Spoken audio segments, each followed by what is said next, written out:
Balik sa atong programang sa pag-alagad o pagdasig Gahi ni Bay. Kauban magyapon si Konsyal Bernie Bitok-Bitok Esparcia and Drew Galupo. And again, Drew, salamat sa pagsugot bisag napugos lang ka to be my partner aning akong pagbabalik radyo sa Gahi ni Bay. And again, diri sa Gahi ni Bay, inyong mga problema, mga yangungo o guban pa nimong mga so ba yung mga lain nimo nga ay sisig niya sa di daw niya madunggan alam so pag naibot man di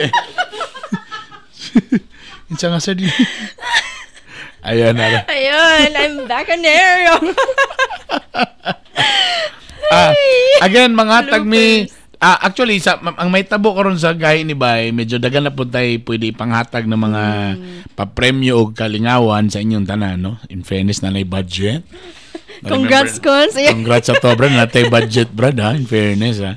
So, pampaano, bisita na mo sa Gahi ni Bay kay didto nami i-post kung unsay among pangutana o manghatag mig 20 ka winners ka tag 5 kilos nga bugas nga which is ang nakalami ni nga bugas gi-pray over namo among giampuan og maayo so kumukaon mo ani 2 months mo dili gutomon 2 months mo di makalibang murag din na sila dili magay at least kon lugar so giampuan namo na siya so 20 ka winners sa tag 5 kilos nga bugas. Alright? Daghang salamat po sa mga nitubag sa atong Gahi ni Bay survey. Like ba nang magmusulti na bro ng hiwi. Tenga muna, kani atong gisgutan sa karon be. Usa ka barangay nga istrikto nga nag-implement sa no segregation, no collection policy. Ang resulta, gipang sumbong na noon sa 888. Noon sa mga barangay officials, gipang reklamo. O kanina hitabo di ay mga 3 years ago pagiday ni kay sila man di ang barangay nga medyo na nangusog ani and atong giisgutan ang barangay nga nasa akong distrito 1 ang barangay Pagatpat. Ayan ang pangutana. So kita na ato na sa dito ni bisita ta sa ilahang barangay og ako nalipay kay nagidi sila ng buo pod nga MRF. So kung ang uban barangay karon nagunahon na pa unsaon pagbuo og asa unsaon nilang unsa ni MRF MRF stands for Mr. Female. So MRF Materials Recovery Facility. Ikaw giunan gyud ko nimo. Mo pala kong gisulti tapos giunan ko nimo. Sorry guys. Wa kay respeto. Imo mo na ni show ba? Okay, wala nagtrabaho na next week. Dito na Mr. Female. Dito mo ni mga MRF na mga facility karon. So, again, ang tanan barangay, kung wala mo kabalo mo ni ang ordinansa nga dapat ang barangay mismo sila mo kuha sa mga recyclable materials. Tapos na sila MRF nga di nila pamutang. Kung tanaw lang nimong ubang barangay diri na MRF pero kasi klaseng nahimong bodega. Butanganan sa way klaro karon daw gihipahingusgan yun ni nga dapat sila na mo collect sa botilya, sa plastic o uban pa og kaning barangay Pagatpat wala na naguna na sila mas plastar na ilang MRF naa na sila sistema og ang ila paging gibuhat para dili makagasto ang barangay gi-kooperatiba nila pwede din na ingana no yeah nga para ang owner anak kay ang community sa Pagatpat. Yeah. Kay kung sa una mga kung barangay ang tag-iya, sila mo gasto sa tracking, sa gasolina, kanang may ana ba tapos mosweldo pa sila tao. So ang ilang gibuhat, gikooperatiba nila para makasustain. So kung unsay kita sa maong MRF, maka-benepisyo po kung dako ang kita, so dako po lang mabahin-bahin sa katawhan, baring ana. So at least si barangay kabalo ba gyud no nga ang barangay limitado ra ba gyud ang budget. Gani usahay ang budget gamay pa mahurot na sa sweldo ra. So mo na nga na hitabo. So nibisita ta niana ta sa barangay Pagatpat og ani ang kumusta ilang implementasyon sa maong no collection no segregation no collection policy. Kumusta man nga gipangsumbong sila may galing anong wala man sila muundang. Lagi. Ang anong nagpadayon man gyud gihapon sila bisag gipangsumbong na sila. Maglibog das taon no kay kung dili ma-implementar ang balaod, magyaw-yaw, tama na mo storya. Mga pulos. Kung gitagaan na natog ngipon, Mga wala mo'y puangon mo mga kasing-kasing. Nglinog ta sa tamo lugaran. Mo na, tinood ka, tama na siya. O ano yan na, akong gibisita mismo ang Barangay Pagatpat o giunsa nila pag-implement ni ini o giunsa po nila ang MRF nila. Ato ning tanahon. Nasugdan na to ang pagkolekta sa basura 3 years ago. So at that time, ang among kapitan ana si Kapitan Gabo. So ang nagkolekta is ang barangay. So sa first operation, nagyod ang resistance, nagyod ang mga badlungon. Pero sa constant education, turusad sa pagtabang, pag-assistar sa amo sa Clindro, represented by Ma'am Celeste. So, medyo na hinay-hinay na edukar ang mga tao. Ang palisiya na to, no segregation, no collection policy. So, na-primero gyud ang resistance. So, pero sa Madugay, medyo na na-edukar, pero daghan gyud nga reklamo, ug daghan pod nga badlungon. Tapos, karon after 3 years, so far sa imong nakita ba ang mga katawhan karon medyo okay na kumpara tong nagsugod mo? Dako og kalainan.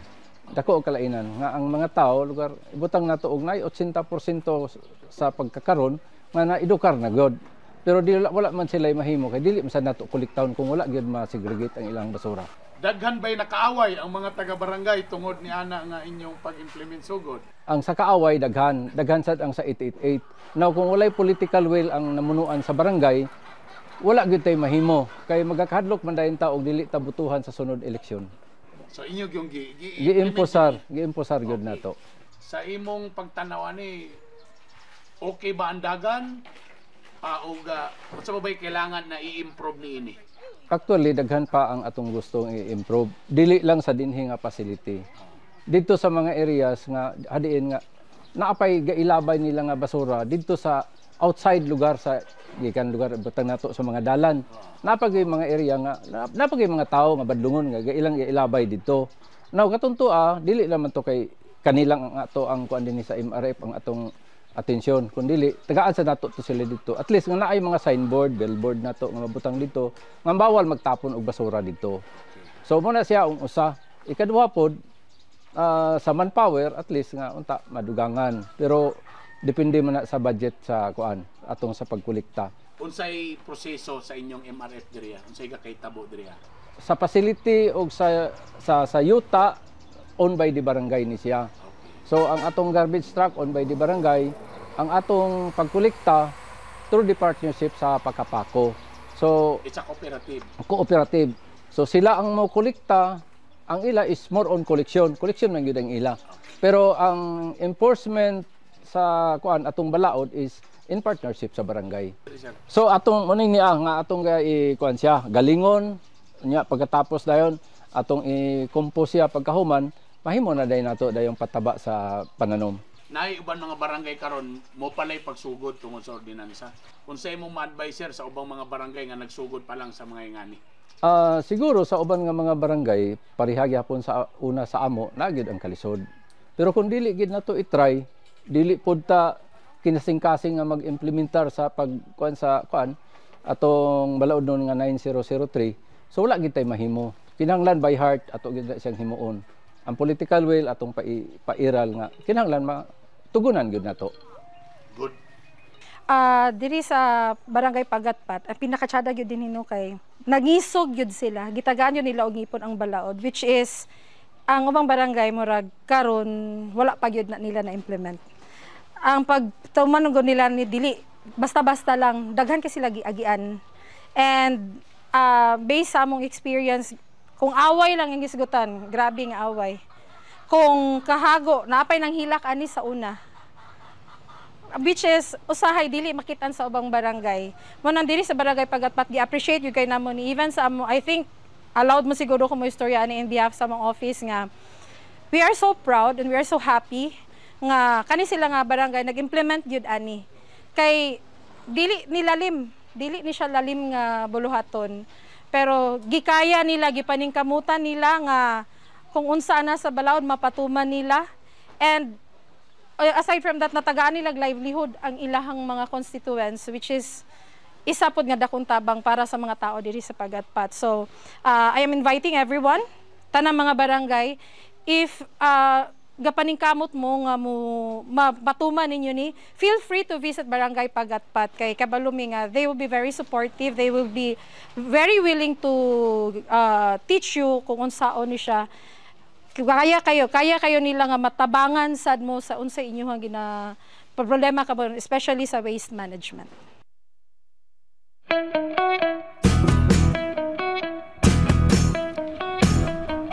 Daghang salamat. Daghang salamat sa ato ang mga gipang interview, si Ma'am Celeste de la Calzada and Sir Ray Mabunay. Si Ma'am sa Clenro. Okay, sila gidaw mo nangusog ana nga tana gyud tuloy-tuloy na gani ang Pagatpat ready sila nga mo train pod or mahimo silang kanang benchmarking ba for other barangays nga gusto mo sulat sa MRF. Yun lang actually nag-special report ko ni Ana kay usa man gud karon partner ang posible nato nga nakita lang sa nga problema karon din nila kay ibutan nato nalahi na ang nalahi na ang plastic. Yes. Mga botilya nalahi na. Gani ang ilang katong compost ang nakalami sa ilaha kay ikuan man din mga 30 days. So nahimo na siyang fertilizer. Problema lang nila kay dili in a regular basis nga nagyo mukuha mo palit. Yeah. Sa for example sa mga botilya. Nahimo nagyapon siya naman. So nahimo mo sa tambakanan doon nalahi lang siya. So maybe ako galing panawagan nato nga tana mag-joint yun kami tanan sa agriculture, environment, climate change nga. Amo ni hisugutan kana bang dapat nay cycle. Yeah, para ma-sustain sad siya. Para ma-sustain siya dapat nay mo palit like for example katong mga fertilizer tag 100 ra biyang sako barato ra kayo. So tana nay mo palit para sa mga botilya. Tana galing ang mga kumpanya nga ilimno dapat sila mismo na ang mupalit sa atong mga botilya. Sa mga botilya ana ba. So dapat na do naman daw gapalit gyud daw ana. Pero di lang gid lagi in the regular basis. And remember, isa pa lang galing ni ka barangay. Yes. What if kung tanan barangay na mag-involve na MRF o nana. So sa man na ron ang uban nga pre daghang kayo yung mga plastic, wala mo palit diretso. So that's why nga kailangan po na nagintay katong mga facilities na ang mga plastic lanayon mahimong bangko or lamesa kana. Nakoy na kuan pod kon sa Manila. Ang mga PET bottles, mga plastic bottles, ilang ginahimo og super paso. So kanang burag butangan sa kuan? Sa flower? Yes. Okay. So kuan siya kanang dili lang kay maka-recycle ka, but naagyoy resulta ba? Yeah. Magamit gid siya. Tapos may mo na pong another livelihood project. Yes. Bro yung ana ba? So, then hopefully katong mga fertilizer tana ma-market yun nato, ma-sell nato nga usa ka sako 100 barato ra kayo. Organic pa siya. So at least ubang mga farmers pwede nila na nga tangkilikin. Oo nga, di ba? Mura lang gusto galing nga nagyoy mura og sa LGU mura na store nga automatic kita na pamaligya mismo nga palitan na ninyo na ilang fertilizer. So that's very good. Ako gusto sa ko mo suporta nga nga klase nga suportahan nato ni sila kay di ba gibuhat nila ang no segregation, no collection policy. Tapos gihimo MRF pa tapos gi-kooperatiba pa. So dako kay siya, no? So at least mo na itong buhatan. Again, daghang salamat sa Clenro. Thank you. And again, ingon sila nga sir, kung may uban barangay nga gusto mag-benchmark or gusto nga istorya nun saon ni willing daw kay sila po nga muhatag og training. Mo nang gwapo tinabangay kita diya mo na perfect mga igala. So, by the way again, bisita na sa among Facebook page kung gusto mo makadawog og tag 5 kilos nga bugas. Ang among Facebook is Gahi Nibay. Alright. And again, daghang salamat sa atong mga radio partners. Ang atong programa matag Huwebes sa K5 News FM 89.3 o sa Radyo Lampornas 95.7. Alright. Medyo mainit po ang atong palibot. Muna ning resulta sa ang heat climate change. Munang kita karon nakatutok, may imbitang sa may buhaton nato ani mo, nalagi ni hiya palagi ta magbuhat na dahil magunahon na kung sa buhaton. Kunaan na diha. Nagkuan na. Nag-suffer Pero grabe yung kaini karon halos halos nag 40 ang Manila halos nag 50 na. Ang mga uniforms, ang mga schools karon wala na nila gi-require lang students to wear uniform. Funny kay ang private giingnan nga di lang mag-uniform kay para daw dili igang. Dayon nag-fashion naka-hoodie, naka-sweatshirt, naka-layering kay para Koreano. Nawala gyapon ang tumuog tinguha just color. Ay, comment day mo below sa mga nagtanaw sa among Facebook Live para sa atong gahi ni Bay Survey. Ato yun ang i-push hang rhyme yun ang gahi ni Bay Survey. Please feel free to comment. Kinsa man yun ang basolon sa krisis karon. Sa panubig sa Cagayan de Oro. Ako lang kalagutan lagi kay moingon sila, oy bayad lagi sa utang dia water district. Kabayad ba mi? Taka mo, amo nagbayad. Ingon ng water district, wala mi utang nagbayad mi. Ang di na mo gusto bayaran ka nang giisingil nila sa amo ang increase. Kung sa lugar ni sila gi-increase dan kami wa mi ka-increase sa katawan. And giklaro na ni Mayor Rolando Clarix Uy sa iyang statement nga wa man ako gisa ko'y problema sa Kobe. Ang kabiklan ra gid gihapon ni Mayor pareha mi is kana laging every 3 years mag-increase. Ang ako pod cons ba? Ang supply sa water gikan sa Mindanao. Pero nga ang pangusog taga Luzon. Utang na loob. Yan. Mo sana. Di ba? Lakala lahi ra gid. Lahi ra gid basta ang babae mo istorya no. Bora na nga saba nagbana ba? 2021. Gitaas to 20 pesos plus per cubic meter from 16 pesos plus. And tunga-tunga biya na siya sa pandemic. Tama. Wala tungod sa Bayanihan Act, wala naningil ang wala namutol ang Kaudi. Wala sila naningil og penalties. Pero ang kanipong isa, hala-hala, sige sa dog singil. Di ba funny? Very funny. Kada bang maingon mo sa mo ang walay problema. Atong resource dire. Pero kabalo ka, ang ako lang ba nga, ang gina-blame ang administration karon. Kato nga time mo, klaro kay bawan nyo na nakita lugar nga time. Mugi lugar to ang pinaka best solution ng inyong buhaton. Kiningon lagi pod to si past koan nga. Na kita daw niya nga na sign na daw. Diretso. Kanang wala umo kabalo kanang gi-invite raman mi tapos napirmahan naman mao ba? Mo gini lagi di ba? Ambot ninyo mga abogado mo mga di magin mo mga master. Tuwan na. Kamong mga abogado di magin mo master. Okay ra kay wala ko lisensya so okay ra. wala ko nagpirma, wala ko diha. Tama gyud technically. Wala gid sa pirma. Tama man na ang former mayor Oscar Moreno wala say pirma diha tinuod. Pero ang influence nimo that time, you are the mayor. Siya po nagbutang sa majority. Siya nag-majority sa BOD. Sa Kaudi. Wala ka ni pirma. Kamu mga abogado, anak magin mo, wala ebidensya ni pirma. Correct, tama ka. Bright. Pero remember, pwede yung ka makasulti nga ayaw na. Lalimang ka, wag ay nagipaagi yapon sa konseho. Kala nga mga panahon na. Nga kaya pa man sila nakakuha. Tungkol di ay, kay wala di ay ni Agi. Sa council. Wala na City council nga. Sa plenary. Ay, nako, Diyos ko. Nabala kong ulo, chay. Kape. Please follow among Facebook page, Gahi ni Bay. And please keep posted sa amo ang trivia. And pasaylo 1.5 hour naman mi paspas kayo. So dagan salamat again.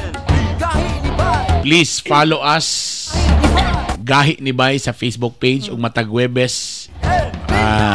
Naka-hook up mi sa among radio partners K5 News FM 89.3 o Radyo Lampornas 95.7. And again dagang salamat Drew, attorney. Mag-attorney na lang ko sa iyo kay sa pagwala pa di na makapadulong. Attorney. Thank you very much. Thank you Cons for this. Kay sa ngani nga mga programa dili lamang go dapat gwapo lang, dapat nagi-bright. Ay nagpalag diha. Dili ko palag kay. Di King renew na ba?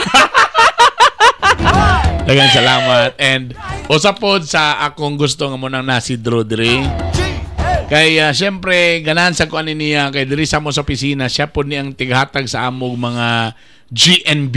What? Kasi meaning sa ato ginang gipamugos ng mga GNB ba? I-push yun na to. GNB, good news sa Bible. Konyo. GNB, like good news sa Bible. Bitaw. And I want to, in this, mano na mo matag episode, nga kamo diya nga gapaminaw, no? Kabalo mi nga namoy mga problema, wa mi kaila kasi klase inyong mga gidamdam diya karon.